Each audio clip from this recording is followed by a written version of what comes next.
Привет, меня зовут Сухайми Атас. Я являюсь шеф-поваром Сирена Хотел Таджикистан. Сегодня мы с вами приготовим баранью корейку в фисташках на жареных корнеплодах с морковным пюре и сливочным шпинатом. Нам понадобится баранья корейка, корнеплоды, морковное пюре, огурцы и фисташки. Наливаем масло, мелко нашинкованный лук. Берем маринованную баранину, солим, перчим. Добавляем щепотку смеси каждун. И обжариваем нашу корейку до средней степени готовности.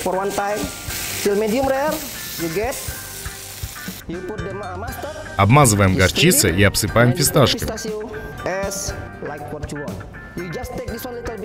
Слегка нагреваем на сковороде.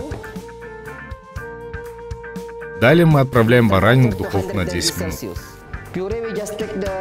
Нам понадобится 3 ложки морковного пюре, немного сливочного масла, солим, перчим и доводим до готовности. Смотрите, как прекрасно выглядит наше пюре. Берем корнеплоды, наливаем оливковое масло.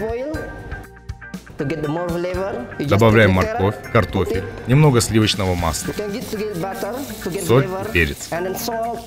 Пока готовятся корнеплоды, мы украсим наше блюдо зеленью и рулетами из огурцов.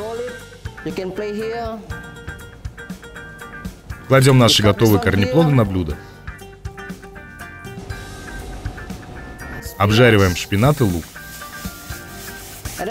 сливки, щепотку каждуна и не забываем про соль и перец.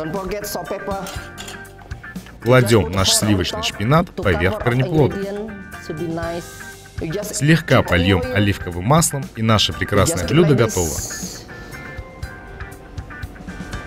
Осталось только добавить немного душистого перца. Приятного аппетита!